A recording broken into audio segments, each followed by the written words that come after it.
네, 6월 초반에는 우리가 또 이제 선거가 있었습니다. 그래서 이 선거를 통해서 나라의 지도자를 뽑으면서 또 나라에 대해서 우리가 생각할 수 있는 시간이 있었고요. 또 이제 지난주부터였나요? 이제 또 6월 앞으로 계속 이어질 텐데 이제 월드컵이 또 개막이 됐습니다. 그래서 이 또 월드컵을 통해서 우리가 이 한국을 응원하면서 또 한편으로 이제 스포츠를 통해서 우리가 또 나라를 생각하는 그런 기간이 되고 있는데요. 사실 이 정치가 이 국민의 우리나라의 모든 사람들을 이렇게 통합하는 역할을 해야 되는데 어느 순간부터 정치가 그 기능을 잘 못하고 있고 오히려 이 양극단으로 갈라서는 그런 또 안타까운 상황 가운데 있는 것 같습니다. 그리고 월드컵이나 이런 큰 스포츠 이벤트도 뭐 과거만큼은 또 국민들에게 뭐 큰 관심을 모은다거나 또 그렇게 통합하는 역할을 예전만큼은 하고 있지 못한 것 같습니다. 이런 상황에서 우리가 이 교회가 또 선한 영향력을 발휘해서 이 복음을 통해서 나라가 진정으로 하나 되고 또 통합되었으면 좋겠습니다. 그리고 그러한 역할을 하기 위해서 우리 이 성도들 그리스도인들이 먼저 이 아가서에 나오는 남녀와 같이 그 하나님과 또 하나님의 백성의 그 서로에 대한 사랑을 우리가 회복하여서 또 그러한 역할을 할 수 있기를 소망합니다. 네, 오늘은 이제 아가서 4장 1절에서 5장 1절까지 이제 그대를 향한 노래, 부르다가 죽을 노래라는 제목으로 말씀을 나누도록 하겠습니다. 이 오늘 본문에 포함된 이제 후반부에 나오는데 이 4장 16절과 5장 1절은 이 아가의 중심부라고 할 수 있습니다.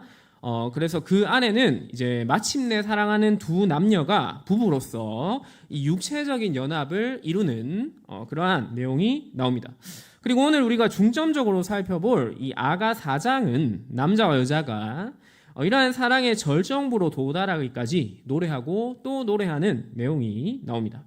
본문은 이 솔로몬이 그 여인을 자신의 가마에 태워서 데려간 후에 결혼식을 치르고 이제 이 첫날 밤을 맞이하는 것을 배경으로 합니다. 1절에서 5절은 첫날 밤의 신방에서 마주한 이 여인의 아름다운 몸을 찬양하는 노래입니다. 인간이 죄를 지은 후에 남녀는 서로의 벗은 몸을 보고 부끄러워서 자신들의 몸을 가리기에 급급했으나 이 오늘 본문에서 남녀는 사랑 안에서 진정한 연합을 이루었기에 이 그들이 바라보는 서로의 몸은 수치와 부끄러움이 아니라 칭찬과 노래의 대상이 되는 것입니다. 여인의 아름다움에 대한 남자의 노래는 이 얼굴에서 시작해서 목을 거쳐서 이제 가슴을 묘사하는 것으로 마무리가 되는데요. 이 세상에서 가장 지혜로운 자로 알려진 솔로몬이 자신의 사랑하는 여인을 어떻게 예술적으로 표현하는지 본문을 통해서 살펴보도록 하겠습니다. 오늘 본문은 이 솔로몬이 한 7가지의 여인의 신체를 아름다움을 노래하는데요. 우리 먼저 1절 말씀을 다시 한번 읽어보도록 하겠습니다. 시작.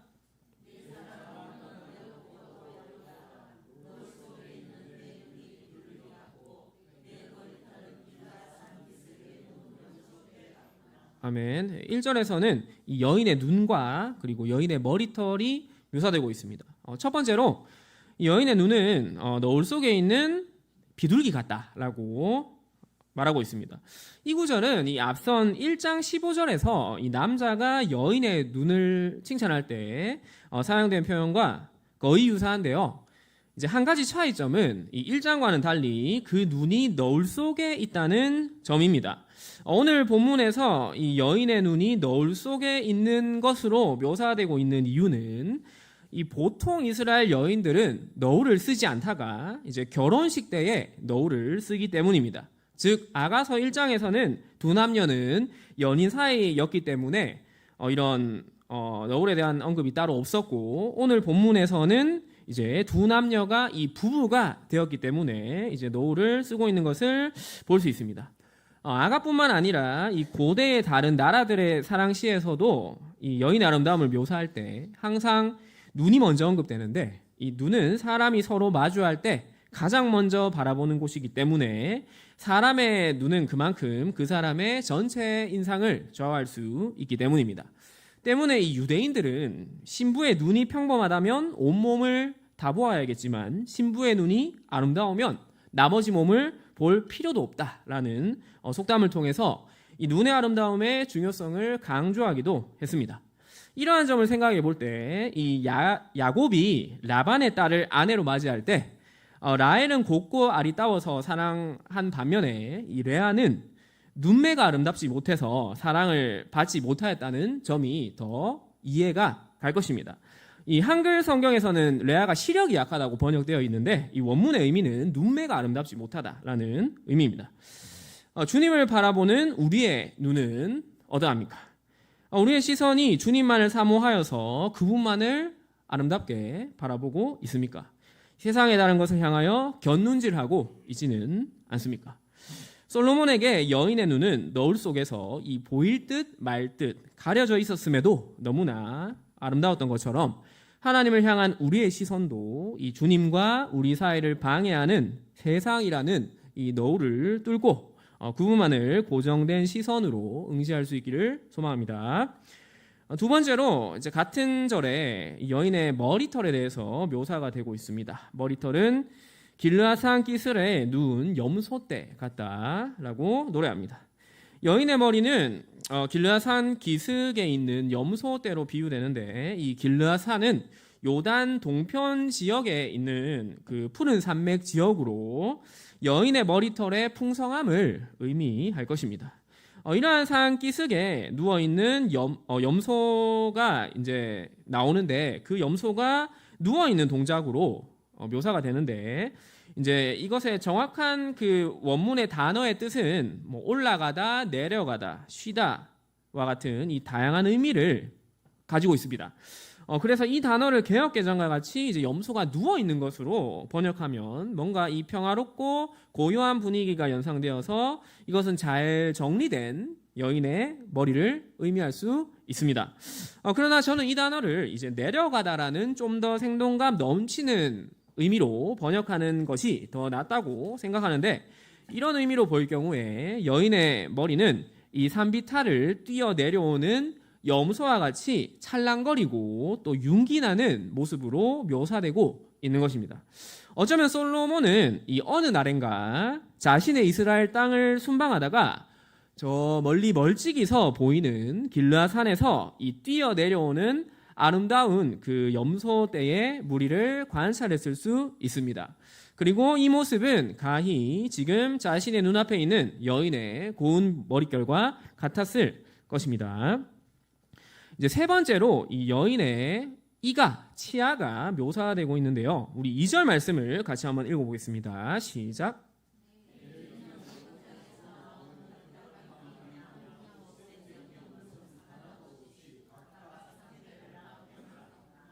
아멘.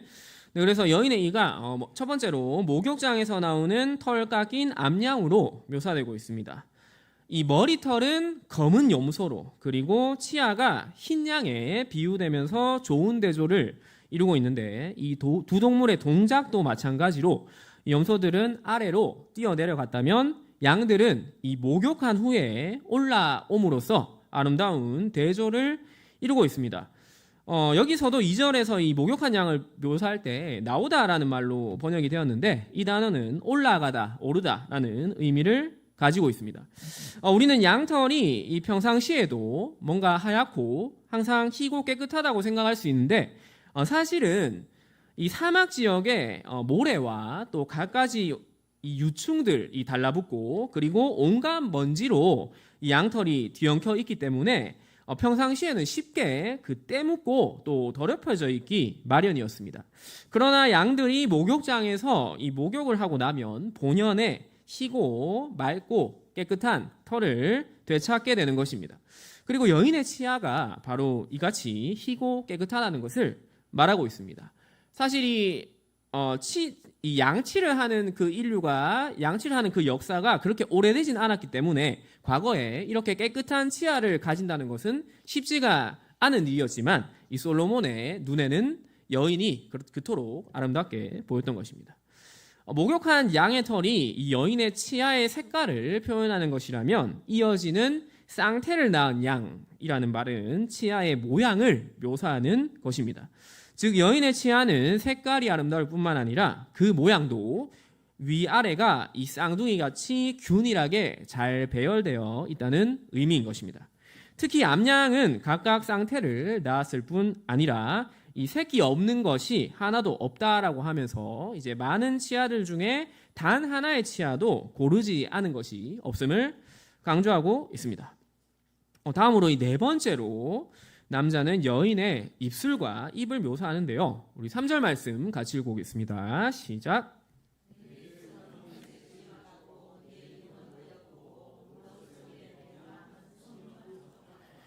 아멘. 네, 그래서 이제 네 번째로 이 입술은 홍색 실 같고 입은 어여쁘다라고 말합니다. 홍색 실은 이 도토리 나뭇잎에 서식하는 이 벌레의 분비물에서 얻는 것으로서 여인의 입술이 이와 같이 빨갛다는 것을 의미합니다. 남자는 이러한 여인의 불구스름한 입이 어여쁘다고 노래하는데 이 입이 어여쁘다라고 번역된 단어의 정확한 의미는 광야의 어여쁨이라는 의미입니다. 그리고 여기에서 더 재미난 사실은 이 어여쁨이라고 번역된 단어는 이제 나베라는 단어인데요. 이 나베라는 이 발음은 이제 다른 낱말이지만 오아시스를 의미하는 또 다른 나베라는 단어와 발음이 같습니다. 그래서 이 표현은 이 여인의 붉은 입술이 마치 광야의 오아시스와 같다는 언어 유의를 이제 표현하는 것이기도 합니다. 그리고 이제 다섯 번째로 같은 절에서 여인의 뺨을 묘사하고 있는데 여인의 뺨은 이 성류 한쪽과 같다라고 말하고 있습니다. 이 성류 한쪽이라는 번역은 마치 성류를 잘라내어서 이 조각난 한 부분과 같은 한쪽이니까요. 그런 느낌을 주는데 사실은 이 단어는 갈라진 석유로 번역하는 것이 더욱 적절합니다.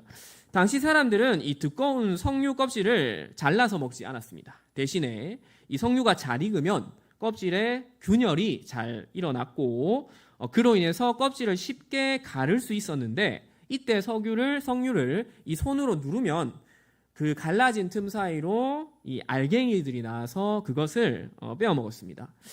제가 이제 과거에 그 아프리카의 몇몇 나라에 선교를 하러 갔었는데 아프리카 사람들은 오렌지를 이와 같이 먹더라고요. 우리는 이제 오렌지를 보통 잘라서 이렇게 먹는데 아프리카 사람들은 오렌지가 있으면 한쪽에 그냥 홈을 팝니다. 홈을 파서 그러면 이제 요 웅덩이처럼 그 생기지 않습니까? 홈이 생기지 않습니까? 그러면 거기에 이제 이 손으로 누르면은 그 오렌지 즙이 그 홈 사이로 이제 맺히게 됩니다. 그래서 이 아프리카 사람들도 오렌지를 잘라 먹지 않고 그 즙만을 이렇게 짜서 마셔서 먹는 것이었는데 뭐 이런 식으로 이제 석류를 먹었던 것입니다. 남자는 너울 속에 비치는 여인의 뺨을 마치 석류에 벌어진 틈 사이로 비치는 그 알갱이처럼 아름답다고 이렇게 묘사하고 있는 것입니다. 다음으로 이제 여섯 번째 묘사인데 이 여인의 목에 대해서 노래합니다. 우리 4절 말씀 같이 읽어보겠습니다. 시작.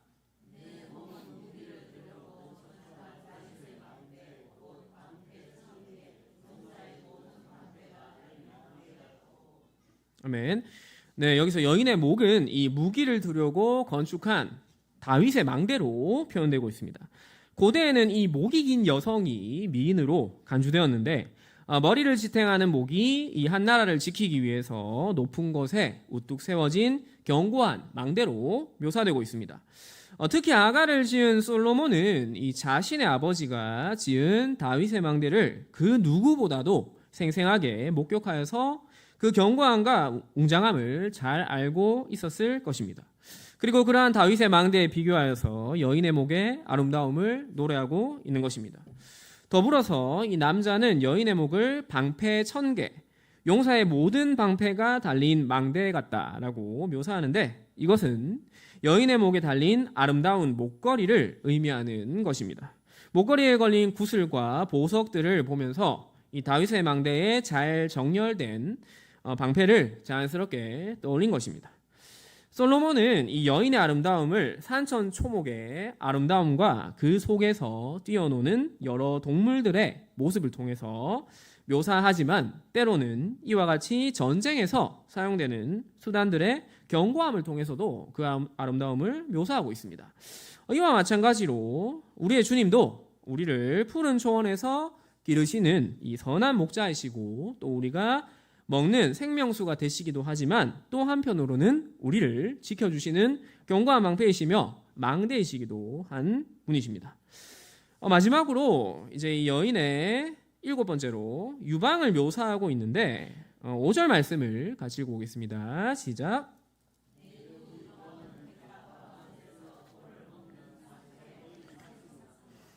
아멘. 네, 유방은 이 백합화 가운데서 꼴을 먹는 쌍태 어린 사슴 같다라고 합니다. 사슴은 민첩하고 활력이 있어서 이 생명과 번성의 이미지를 지니고 있기 때문에 아이에게 생명의 젖을 공급하는 여인의 가슴은 이와 같이 묘사됩니다. 본절에서 이러한 어린 사슴 둘은 백합화 가운데서 꼴을 먹는 모습으로 그려지고 있는데 이에 대한 한 재미있는 해석은 이것이 이 풀밭에서 풀을 뜯고 있는 쌍둥이 사슴의 뒷모습을 묘사하는 것이라는 겁니다.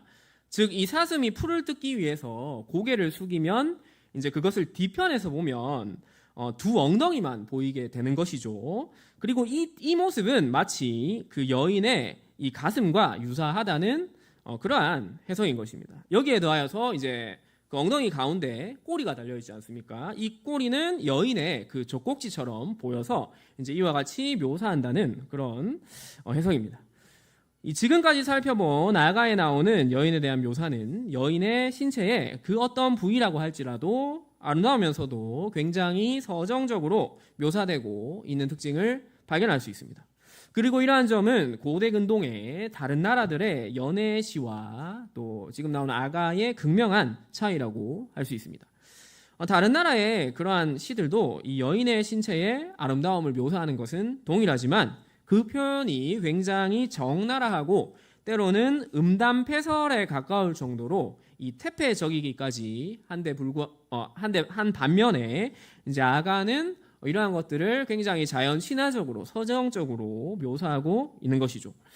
사랑을 표현하는 것은 매우 중요하지만 그 사랑을 표현하는 방식 또한 중요하다는 것을 우리는 아가를 통해서 배우게 됩니다. 오늘날은 이 솔직함이라는 가치를 앞세워서 자신의 기분 내키는 대로 혹은 거침없이 자신의 생각이나 느낌을 내뱉기도 하지만 진정한 사랑의 표현은 이 상대방을 생각하고 배려함 속에서 나오는 진실된 언어인 것입니다. 이토록 아름다운 여인의 신체를 아름답게 노래한 남자는 이제 여인과 함께하길 원합니다. 6절에 보면 날이 저물고 그림자가 사라지기 전에 내가 모략산과 유향의 작은 산으로 가리라 라고 하고 있습니다. 여기서 이제 날이 저물고 그림자가 사라지기 전에 라는 번역은 이 시적인 언어를 굉장히 단순한 것인데 원문의 의미를 살리면 낮이 숨을 쉬고 그림자가 도망치기 전에 라는 뜻이 됩니다. 이것은 하루를 의인화하여서 묘사한 것으로 이제 날이 저무는 것을 마치 태양이 숨을 멎는 것으로 표현하는 것이고 또 어둠이 찾아와서 그림자가 없어지는 것은 그림자가 도망치는 것으로 표현한 것이죠. 그리고 남자는 이와 같이 어두워지기 전에 모략산과 유향의 작은 산으로 묘사되는 여인에게 찾아가기를 바라고 있는 것입니다. 남자가 이토록 여인을 열망하는 것은 여인의 흠없는 아름다움 때문입니다. 7절 말씀에 나의 사랑 너는 어여쁘고 아무 흠이 없구나. 사실 객관적으로 여인을 바라보면 이 여인은 남자가 고백하는 것처럼 절대적으로 아름답다거나 흠이 없는 여인은 아니었습니다. 아가 초반부에서 여인 자신이 스스로 자신은 피부가 거칠고 검게 그린 여인일 뿐이며 이 도시의 아름다운 여인과는 달리 광야에서 거친 일을 하는 유목민의 딸임을 고백했었습니다.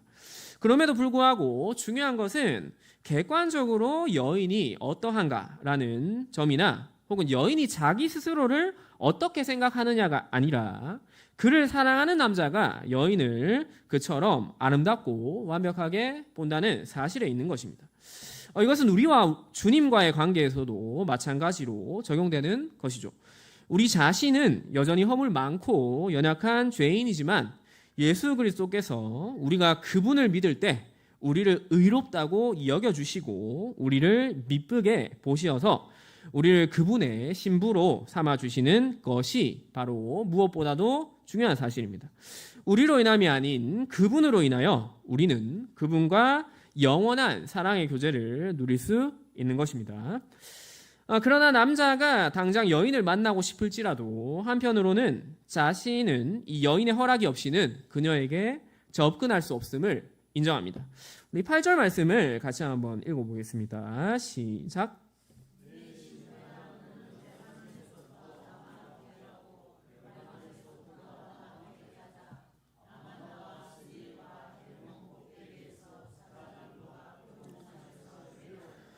아멘. 네, 남자는 신부에게 레바논에서부터 함께하고 레바논에서부터 나와 함께 가자, 떠나자라고 말하고 있습니다.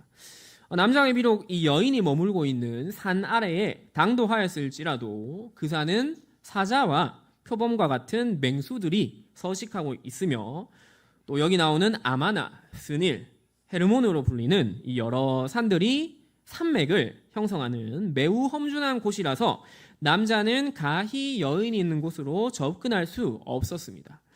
그리고 이러한 이미지는 이 고대 근동에서 이 여신들이 거하는 것처럼 묘사되는데 실제로 성경에서도 에스겔서 31장에서 레바논 산은 신들의 산으로 묘사되기도 합니다. 즉 남자는 지금 여인을 자신이 감히 범접할 수 없는 여신으로 비유하면서 여인이 스스로 남자에게 다가와 주기를 바라고 있는 것입니다. 이것은 앞서 아가 2장 8절에서 9절까지의 말씀에서 이전에 남자가 여인을 만나기 위해서 이 산을 넘어서 여인의 집 앞까지 왔을지라도 마찬가지로 거기서도 여인이 스스로 집에서 나오기까지 벽 뒤에 서서 이 창문 틈으로 여인을 들여다 보면서 한없이 기다린 것과 유사하다고 할 수 있습니다. 그러나 한 가지 중요한 차이가 있는데요. 이전에 남자가 여인의 집에 왔을 때는 이 여인이 나올 때까지 하염없이 기다릴 뿐이었지만 이 본문에서는 남자가 여인에게 나오라고 하면서 이 자신과 함께 가자고 그렇게 말하면서 이 적극적으로 목소리를 내고 있다는 점입니다.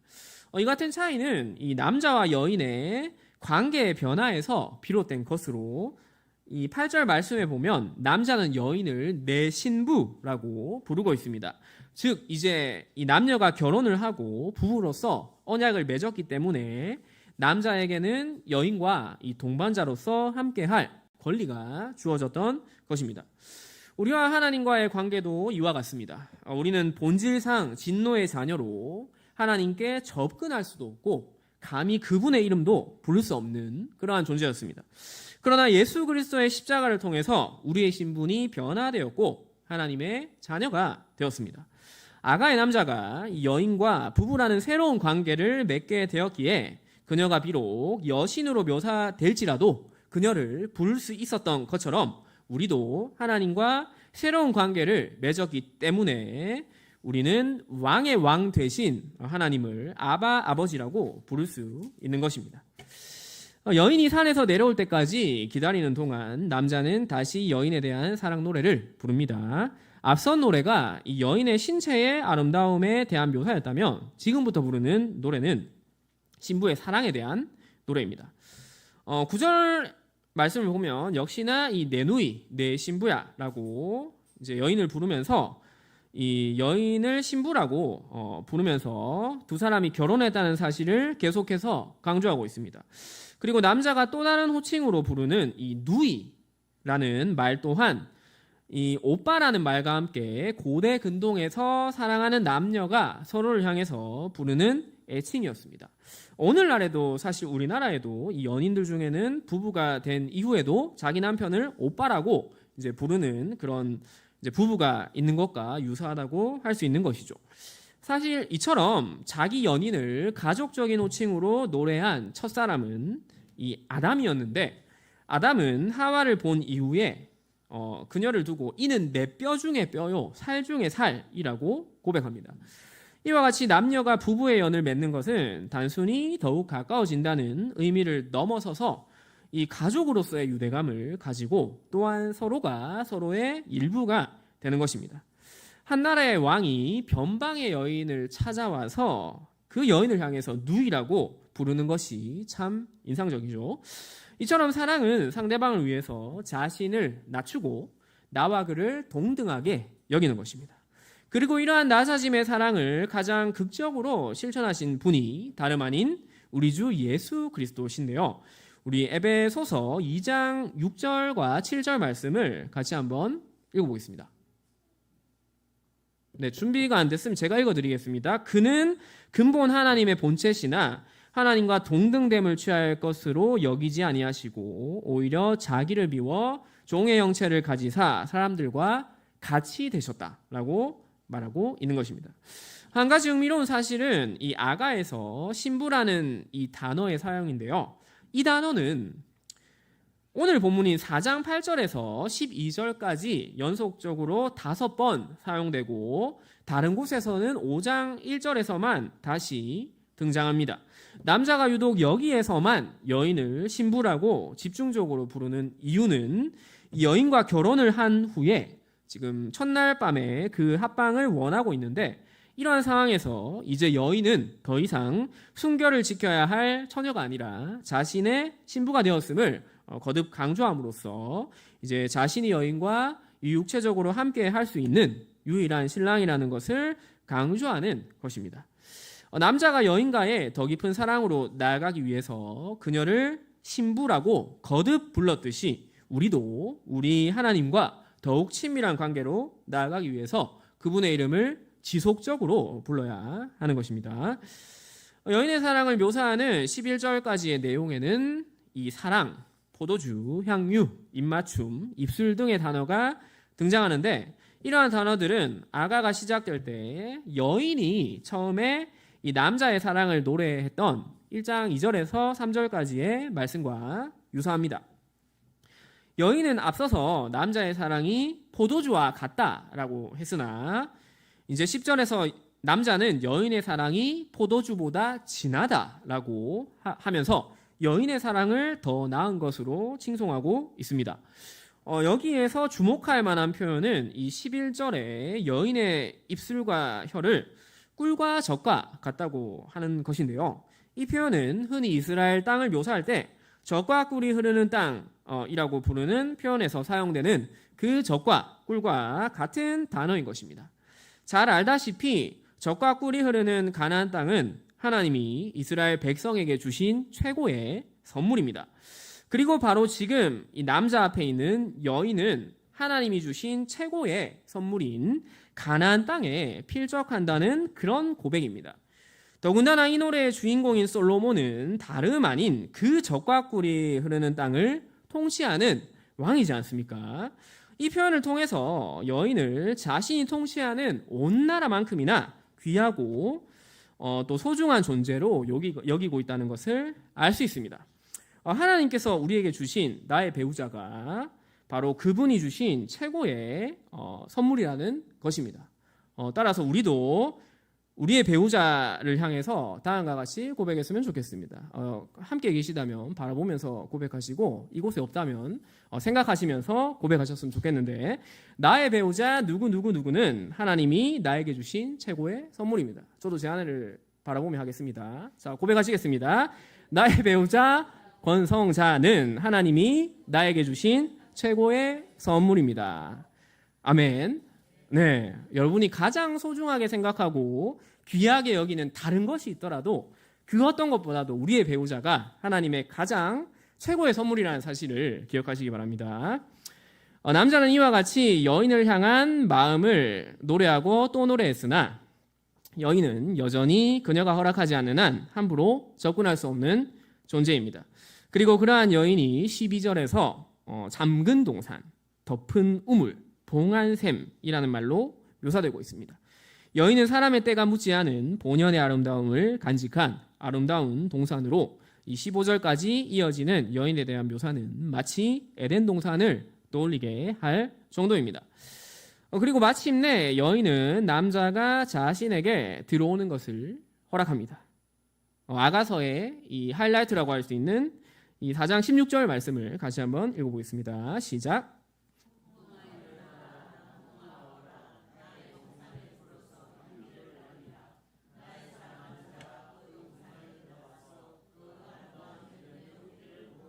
아멘. 네, 북풍아 일어나라 남풍아 오라 이렇게 말하고 있죠. 이스라엘에서 이 북풍과 남풍이 함께 부는 때는 오순절 기간입니다. 이 바람들은 이 곡식과 과일이 익는데 도움을 줍니다. 이제 남녀의 사랑이 무르익을 때가 온 것이라는 거죠. 여인은 이제 오랫동안 봉인해 두었던 이 성적 순결함을 자신이 진정으로 사랑하고 또 자신을 진정으로 사랑하는 한 남자를 위해서 허락하는 것을 이제 볼 수 있는 것입니다.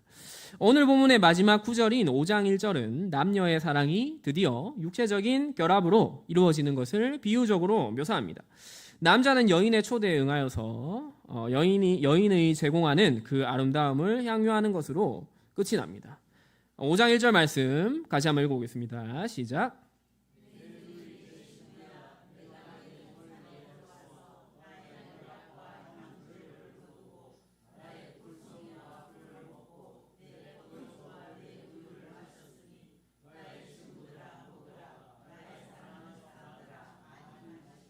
아멘. 네, 오늘 본문을 통해서 아가의 남녀의 오랜 사랑의 여정은 서로의 아름다움을 충분히 음미하고 또한 서로에 대한 사랑을 충분히 표현하고 또한 확인한 후에 비로소 육체적인 합의를 통해서 완성되는 것을 보게 됩니다. 그러나 오늘날 우리가 살아가는 시대의 사랑은 매우 즉흥적이고 충동적이며 또한 서로에 대한 배려보다는 자신의 욕망을 채우는 수단으로 변질시켜서 이 정절과 순결함이라는 가치가 무시되고 무분별하게 육체적인 사랑을 즐기는 것을 우리는 어렵지 않게 목도할 수 있습니다. 우리는 아가의 노래를 들으면서 진정한 사랑이 무엇인지를 다시 한번 점검할 수 있습니다. 사랑은 결코 일방적이지 않아서 남자가 여인을 아무리 사랑한다고 할지라도 결코 그녀에게 함부로 다가가지 않습니다. 그러나 한편으로 남자는 여인을 노래하고 또 노래함으로 적극성을 잃지도 않습니다. 우리를 향한 하나님의 사랑도 바로 이와 같습니다. 하나님은 지금도 한 영혼을 애타게 돌아오기를 기다리실 뿐 아니라 이 마음의 문 밖에 서서 그 영혼이 마음의 문을 열도록 계속해서 문을 두드리고 계십니다. 그러나 문을 강제로 부시고 들어오시는 분은 아니신 것이죠. 결국 그 사랑을 허락하는 것은 아가의 신부된 여인이며 또한 주님의 신부된 우리 자신인 것입니다. 여인은 남자가 얼마나 자신을 사랑하고 또한 소중하게 생각하는지를 깨달았기에 남자에게 자신의 모든 것을 허락합니다. 그러나 불행하게도 우리는 하나님께서 얼마나 우리를 사랑하시는지 심지어 자신의 생명까지도 내어준 그 지고지순의 사랑을 아직 온전하게 깨닫지 못하였기 때문에 주님께 우리의 모든 것을 드리기를 주저하고 있는지도 모르겠습니다. 오늘 설교의 제목처럼 우리를 향한 주님의 노래는 부르다가 죽을 노래가 되었습니다. 그러한 주님의 사랑의 노래에 화답하여서 이제는 우리도 주님을 위해서 우리의 모든 것을 드리는 삶을 살 수 있기를 소망합니다.